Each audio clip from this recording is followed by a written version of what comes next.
সামনে বিয়ে, শাড়ির দোকানে যে সে কি কেলেঙ্কারি, সি নাক টিপলি দুধ বেরোয়, তোকে বিয়ে করতে কইছে কিনা, মান ইজ্জত কিচ্ছু নেই।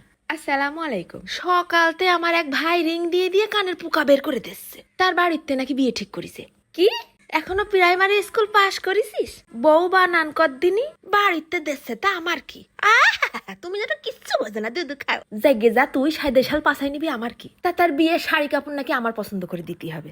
রাস্তায় বেরোই দেখলাম একটাও 3 চাকার প্রাইভেট কার নেই। মেলাক্ষণ দাঁড়ায় থেকে থেকে কিছুক্ষণ পর একটা চন্দ্রযান এসে হাজির হলো। পরে এই মুরব্বীরে আবার আর এক মুরব্বীর কাছে গচ্ছিত রেখে আসলাম। তাই বেলুন দেখে মাটিতে কয়বার লাভ দিতে চাইছে তা ঠিক নেই। জাতি হবে না তো অনেক দোকানে, ভাবলাম যশোর সিটি প্লাজার দোকান দিয়েই শুরু করি। দাঁড়ায় দাঁড়ায় উপরওয়ালার কাছে চলে যাওয়া যায়, সেই সিঁড়ি আবার বন্ধ। শেষে ল্যাংসাতি সিঁড়ি দিয়েই উঠে গেলাম। মার্কেটে ঢুকে তো নিজের ভিআইপি মনে হচ্ছে। ঘরের মধ্যে যাকে 4 পয়সা মূল্য নেই, আর মার্কেটে গেলি ম্যাডাম আসেন। পরে শেষমেশ সুই সুতোর কারুকাজ নামে এক দোকানে যেয়ে উঠলাম। যাই তো দেখি সুন্দরী সুন্দরী বিশেষজ্ঞরা কোন শাড়িটা নেবে সেই গবেষণায় ব্যস্ত। একটা সিট খালি পাই আবার দৌড়ে যেয়ে বসে পড়েছি, নাই আর একজন এসে চেয়ার সিটিং করে ফেলবে না। ভাই আমার একটু ভালো দেখে শাড়ি দেখাও দিনি।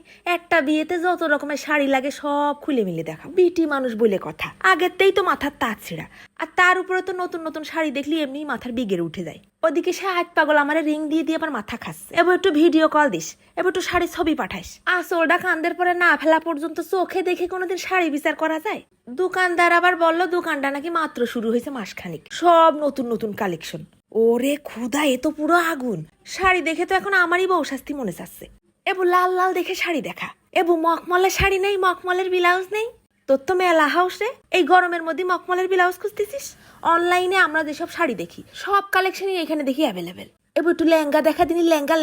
লেহেঙ্গা কি? আরে মূর্খ, উচ্চারণ ঠিক করে কর। ভিডিও কলে লোকজনের সামনে মান ইজ্জত খাইস নে। পরে 2 সাইডে ফাইন ফাইন লেহেঙ্গার কালেকশন দেখলাম, সরি লেহেঙ্গা।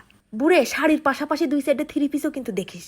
আরে বাবারে, আমি হাঁপাই গেছি, আর পারতেছি না। পরে আবার দোকানদার দিদি গায়ে ধরে আবার কিছু জামা কাপড়ের কালেকশন দেখাই দিল। এই শোন, তোর বর্জনে কিনা হোক আর না হোক, আমারে কি কিনে দিবি তাই আগে ঠিক কর। দুনিয়ার সারারা গারারা, সুতি, জর্জেট, কাতান, পাকিস্তানি, ইন্ডিয়ান সব ধরনের, মানে এক দোকানে ঢুকলি এক বসায় যাবতীয় যত অকেশন আছে সব ধরনের কাপড় মনে হয় এই দোকানে ভর্তি।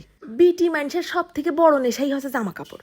বড় বড় পার্টিতে অনুষ্ঠানে এইরকম গর্জিয়াস একটা জামা পরে বড় বড় দুটো কানের দুল পরলি ব্যাস অর্ধেক সাজ শেষ। আরে ভাই, মানুষের জন্য পছন্দ করবো কি এই সমস্ত জামা কাপড় দেখে? তো আমারই মাথা নষ্ট। তো এই দোকানে কিন্তু হাতের কাজে শাড়ি 3 পিসও পাই যাবানি। আরে বাস, আমি তো ভুলেই গেছি, দোকানের নামটাই তো সুই সুতোর কারুকাজ। দোকানের অর্ধেক জামা কাপড়ই তো তোমাকে দেখাই ফেললাম। এত সুন্দর সুন্দর কালেকশন দেখে আমার বুড়া আবার কবে নাকি ও দোকানটা তো দেখাইলে না। তা ভাবলাম দোকানটা একটু ভিডিও করে দেখাই দেয়। এই নামে ওনাদের কিন্তু অনলাইনেও পেজ আছে, আমি ট্যাগ করে দিবানে। সিটি প্লাজায় সিঁড়ি দিয়ে দোতলায় উঠেই বাম পাশের গলিতে সুই সুতোর কারুকাজ। দেখিছো, মানুষের বিয়ের কাজে আইসে নিজের নজর ঠিক রাখতে না পারে 2 প্যাকেট বাঁশ নিয়ে বাড়ি যাচ্ছি। সাদে কি আর কয়, পরের কাজে জাতি নেই, চলে যাচ্ছি। ধন্যবাদ।